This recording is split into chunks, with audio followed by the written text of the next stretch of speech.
Welcome everyone and happy Friday. Thank you for coming to this Penn GSE live webinar. The Penn GSE live webinar series is hosted by the Penn GSE Center for Professional Learning. The Center for Professional Learning designs and delivers professional learning opportunities that support educators, leaders, policymakers, entrepreneurs, and other professionals to deepen their knowledge, build their networks, and grow their careers. Today's webinar will be hosted by Taylor Hausberg. Thank you, Taylor. Thank you, Jesslyn, and hello, everyone. Thank you so much for tuning in to the Penn GSE live webinar series. My name is Taylor Hausberg, and I work for the Center for Professional Learning based at the University of Pennsylvania's Graduate School of Education. Next Saturday marks the 20th anniversary of the September 11th attacks. How can teachers talk about these events, which can evoke difficult memories and strong emotions in those of us who lived through them, with our students who may have no living memory of that day? We're fortunate to have Dr. Ameena Ghaffar-Kucher here with us today to help us think through this question and offer guidance in this delicate task. Dr. Ghaffar-Kucher is a senior lecturer in the Literacy, Culture, and International Education Division, as well as the director of the International Education Development Program here at Penn GSE. Her research focuses on the socialization, academic engagement, and civic commitments of migrant children and youth. Much of this research has informed her practitioner work in the areas of curriculum development and school climate issues, particularly related to bias-based bullying and structural Islamophobia. Her latest research project is a national study that examines the civic engagement of youth from Muslim immigrant communities in the United States. Currently, she is leading the development of a curriculum entitled Teaching Beyond September 11th. Dr. Ghaffar-Kucher is also the co-producer and host of The Parent Scoop, which is a podcast that brings education and knowledge to parents from parents who are educators and practitioners in the field of education themselves. Ameena, welcome. Thank you so much for being here with us today. Thank you so much for having me, Taylor, for that introduction, and to Jesslyn as well, and to everybody at the center for having me today. In the next half hour or so, I'll begin by asking Dr. Ghaffar-Kucher a few questions. If you all have any questions that come up as we're talking, please type them into the Q&A. We'll get to a few of your questions in the last 10 minutes or so. Also, if you have any tech issues, you can type those in the Q&A or the chat as well. So Ameena, you're leading a team in creating a curriculum called Teaching Beyond September 11th. What is it that brought you to this topic and this work? Why is it personally and professionally meaningful for you? So I actually came to the United States as an adult immigrant in the year 2000. And so a year and a half later, we had September 11th. So it was something that just is one of my earliest memories of being in the United States. And at the time I was studying to be a school psychologist. I was going to Fordham University in New York City, and I was actually on the George Washington Bridge at the time of the attacks. And so, you know, and I have just borne witness to the ways in which people who are Muslim, who are mistaken to be Muslim, who are Arab, South Asian, Black people, Black Muslims, who have been really impacted by the events of 9/11. And so this work has been really important to me from that perspective, just from, you know, experiencing this, watching other people, watching your loved ones go through this.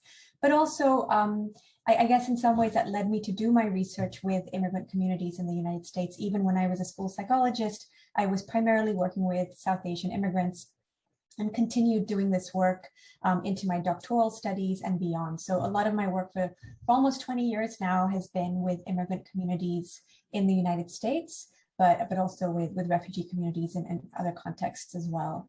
So it's just, I guess that's what's brought me here. What a journey. So when we say, when the title of the curriculum is Teaching Beyond September 11th, can you walk us through what that means? What are some of the key themes and resources that this curriculum includes?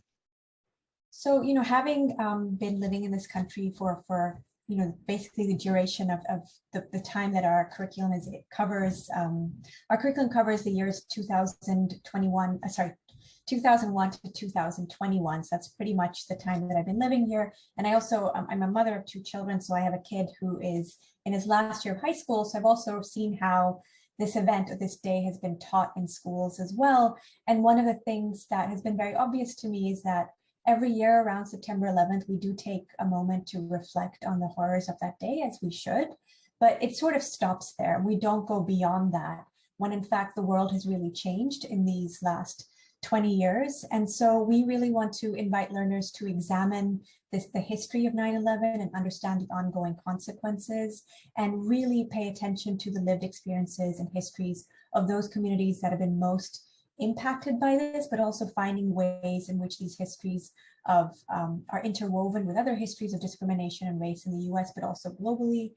And so what we did was we actually did a media analysis. 2 of my students, Brandon Dar and Marianne Desheka, both worked with me on this a couple of years ago. We did a huge media analysis of how the media was representing these communities from the time period of 2001 till 2018. That was the year when we were doing this work, so up until that point. And a couple of things became very obvious about the kinds of stories that people were focusing on. And so we developed these 6 themes from that media analysis. And those 6 themes are US and domestic policy, which are probably not surprising at all, but also public opinion, anti-Muslim sentiment, so that's another one. But the 3 other themes that we brought in, one was on democracy and rights, another one is on media and representation, and the final one, the one that we thought was really important to also include, was one on solidarity and social justice, and to show the ways in which young people were also responding to this, to what had been happening for the last 20 years, and the ways communities have also been able to come together, and also offer an opportunity for young people who are engaging in this curriculum to be able to relate the kind of violence and things that they're seeing with other communities, and find avenues of social, coming together and social justice, working towards social justice together. Absolutely. And I'm aware that your curriculum came out today, or went public today, so congratulations. I'm wondering, Ameena, if you want to share your screen and show us how we can access this really important material. I can do that. So let me just, can you see my screen right now? Yes. All right. So this is the website, the Teaching Beyond September 11th website. And Taylor or Jesslyn could drop in the link for you so that you can actually see it yourselves at some point. But as you can see, it's a multimodal curriculum for high school and college educators and students about the ongoing impact of 9/11. And again, we're focusing on the years 2001 to 2021. And you can just, if you scroll down, you can learn a little bit more about the project, what our goals are, what we want students to be able to achieve. And then this is sort of like how we've organized the curriculum, again, across these 6 themes that I mentioned to you. And what you'll notice here is that each theme, there are a couple of modules under each theme, and these are all grounded in a particular year. So the way we sort of organize the curriculum is that each year there's a particular anchor event, and the module is built around that. That being said, teachers don't need to teach this sequentially. You could just look at, for example, let's just look at the one on media and representation. If you wanted to teach something about Muslim women and representation, if that was something that was of interest to you, you can just go to that particular module, and there are usually 2 or 3 lessons within the module. And even those, you don't have to teach those sequentially. So they are standalone lessons. We do have a note for about sensitive content, because I think that's important for teachers to understand, and we can talk about that a little bit more. And I just want to take a moment to kind of show you the team, and this is not everybody on the team, but there are a couple of faces missing here. Unfortunately, we didn't get the information up in time, but as you can see, it's an incredibly diverse group of people.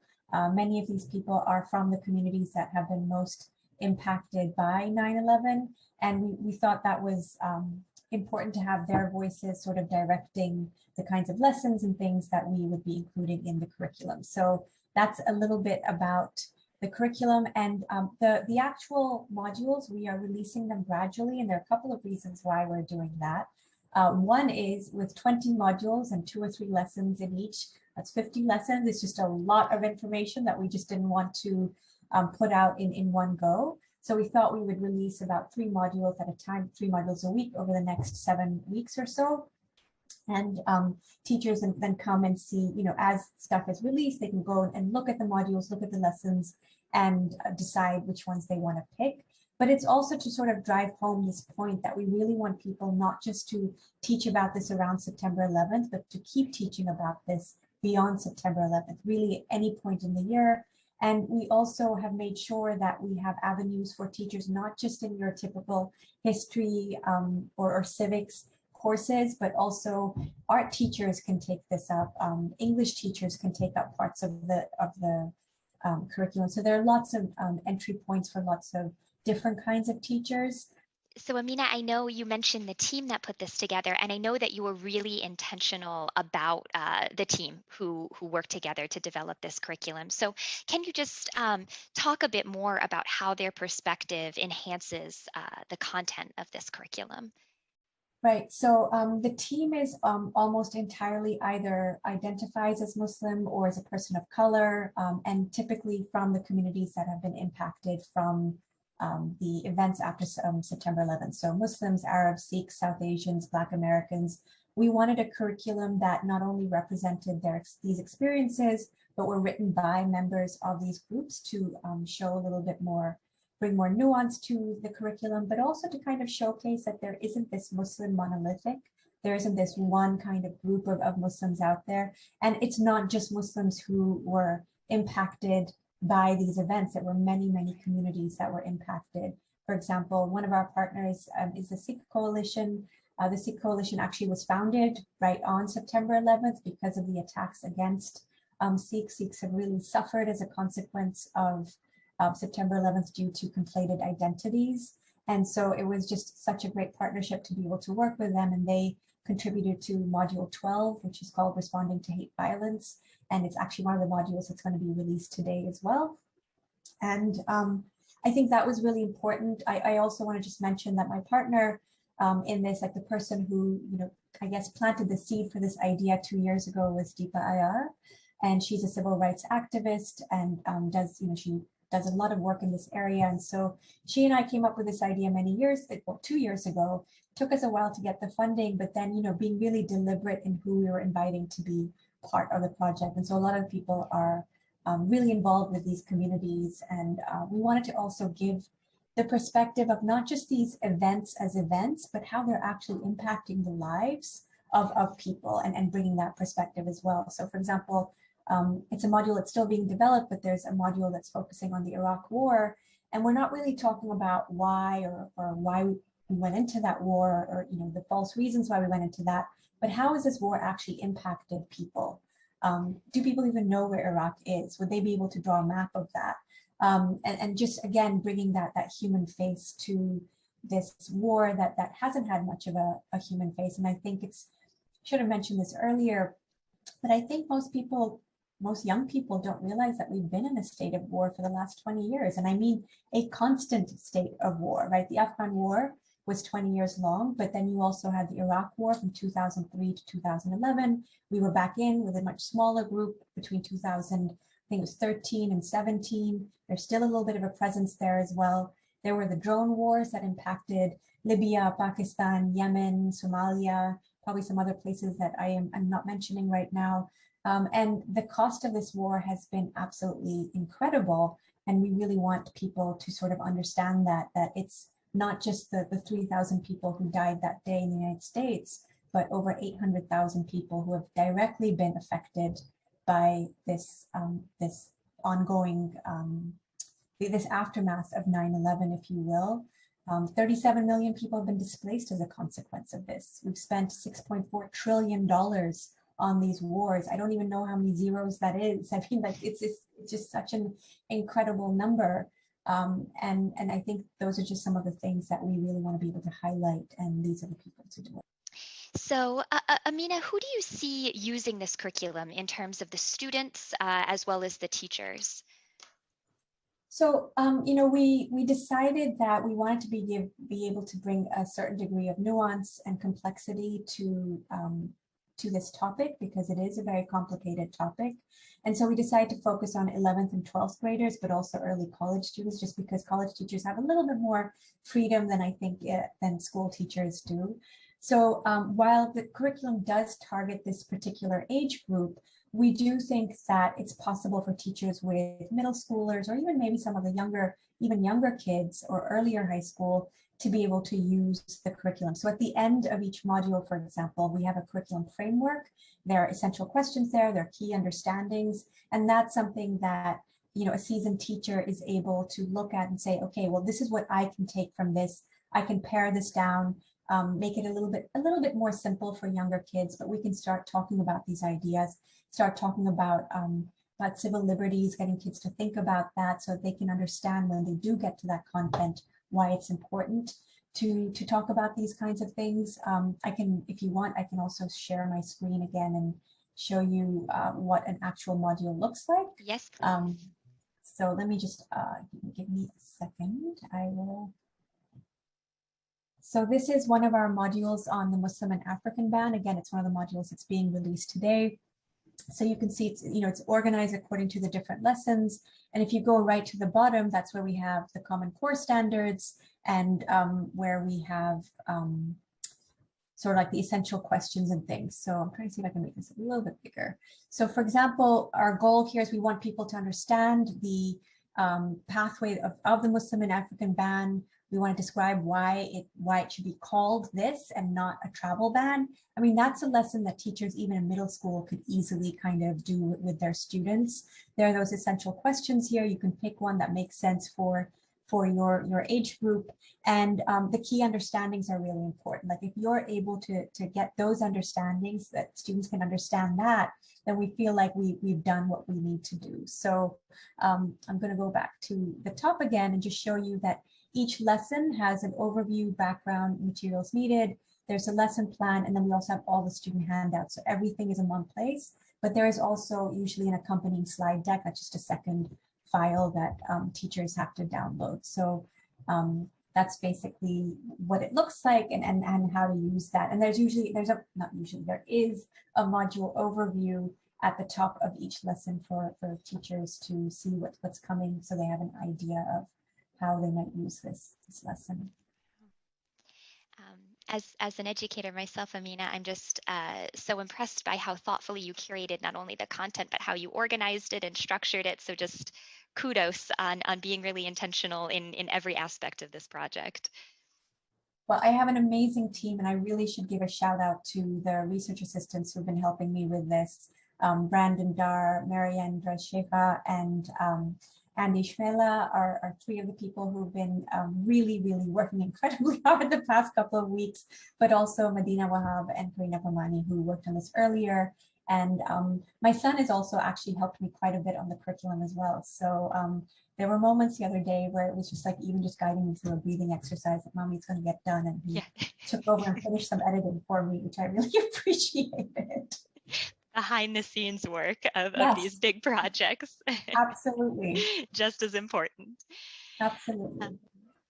So, Ameena, I do have a few more questions for you, but I also want to just remind folks who are listening in that if you all have any questions, please type them into the Q&A so that we can be sure to answer the questions that are on your mind as well. So in the meantime, Ameena, I'll ask you, it is the beginning of the school year, and knowing that teachers and students are very much in the process right now of establishing a classroom culture and norms, is now the right time to bring up such sensitive topics like racism, Islamophobia, xenophobia, etc.? I mean, it's always the right time to bring up those topics because they are happening around us all the time. But you are right. You do need to create a culture in your school, in your classroom, that actually sets up the expectation that everybody belongs. There is no room for hate speech in this class, and to be able to respond to that when things do come up. So if somebody does say something that's problematic, You can't ignore it. It needs to be addressed right there in the moment. And there are ways that, teachers have been doing this for a long time. It's not just about Islamophobia. If you've ever heard somebody make an anti-Semitic remark in your class, or a racist remark in your class, a transphobic remark in your class, you should, you've learned how you respond to those things, and ignoring them doesn't help. And it also doesn't matter if the student from that group is in the class or not, meaning like if somebody made a statement about a Muslim student and there are no Muslim students in your class, that doesn't mean you ignore it. You still have to address it and say that there is no place for such comments. These are hurtful. This is why, and explain. And again, younger kids might not even realize that what they're saying is problematic. And so kind of know who your students are, meet them where they're at. And you're going to deal with a 7-year-old quite differently from a 17-year-old who makes a disparaging remark. But the point is still that it needs to be addressed, and people need to be reminded that this classroom is a place where we respect everybody and where everybody is important. Right.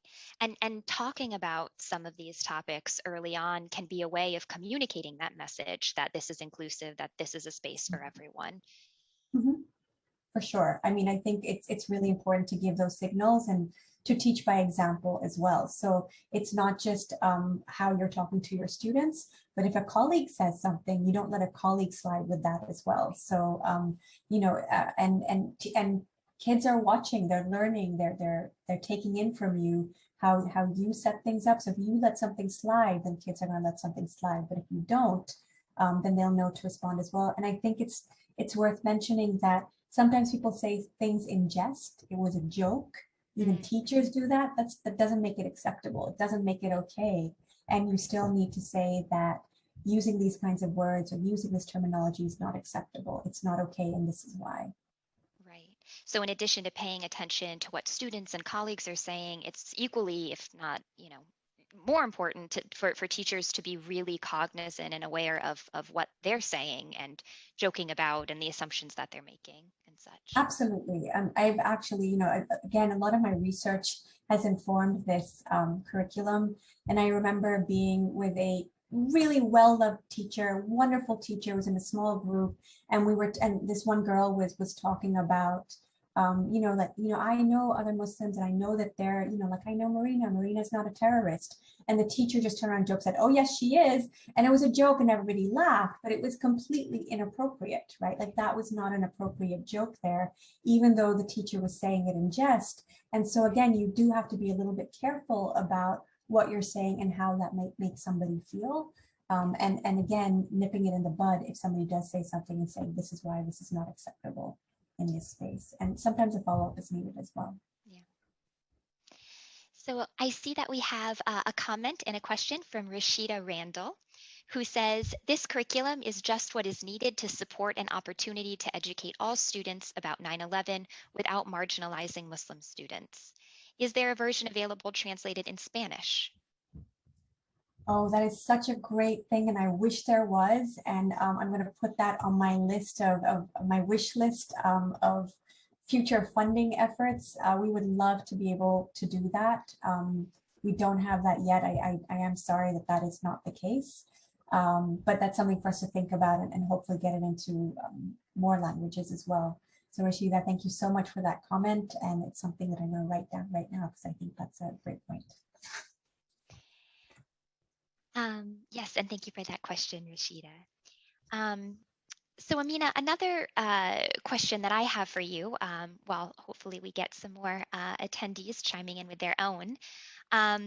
So in 2019, there was a study about how teachers teach about 9/11 and conducted by Jeremy Stoddard of the University of Wisconsin. And he found that the most popular method of teaching about 9/11 and the war on terror was showing a documentary or a similar video. So photos, documentaries, artifacts like this can generate lots of emotions, right? Like on the one hand, for better and for worse, right? On the one hand, maybe putting a human face, like you said, to some of these events and experiences that can be hard for some students to imagine. And in other cases, very traumatizing. So I'm curious, Ameena, how do you feel about using photos and videos from 9/11, the war in Iraq, and related events in classrooms? I think, again, our I guess our thrust with the curriculum is to teach beyond that. Like, I think what tends to happen with those videos and those photos and things, it's about that day or about, the big things that we know that happened. For example, you mentioned the Iraq War, things like that. But it doesn't really, I mean, we're using a lot of stories and things in our curriculum as well. We think that's important. But the point is to go beyond what happened on that awful Tuesday in New York and outside of DC. I think it's important to sort of look at the ongoing impact of this and how it's impacted so many different communities.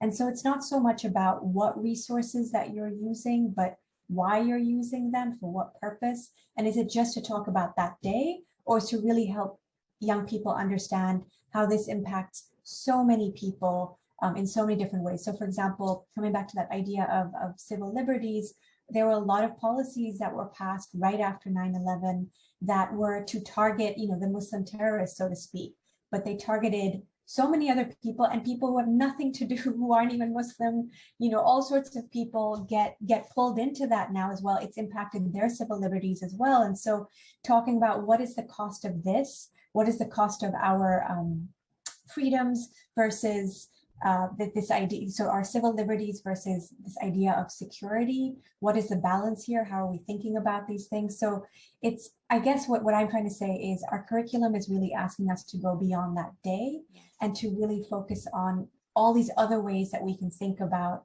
how people's lives have been impacted by this day. Yes, thank you for that reminder. That's so true. As with anything in teaching, the bigger question is, the why behind what we do. Why are we using the videos? Why are we thinking about the greater purpose? So thank you for that. Ameena, one big question in a short amount of time that we have left, but one that I'm personally very curious about. In a 2018 article that you co-authored with Thea Abu El-Hajj, you describe an increase in Islamophobia in the West, and you say that educators and activists have been responding to this increase in Islamophobia through educational interventions such as workshops about Islam to highlight the religion's virtues, encouraging individuals to make a Muslim friend, or displaying posters with women wearing US flags as hijabs. However, rather than more workshops about what Muslims really believe, children and adults in the US need systemic and serious education about the racisms Muslims face within the West and the effects of imperial policies on lives across many Muslim countries. Ameena, what do you see as so problematic or lacking in this first approach? I know that poster. I've seen that poster of the woman with the American flag hijab. What's wrong there, or what's missing? Oh.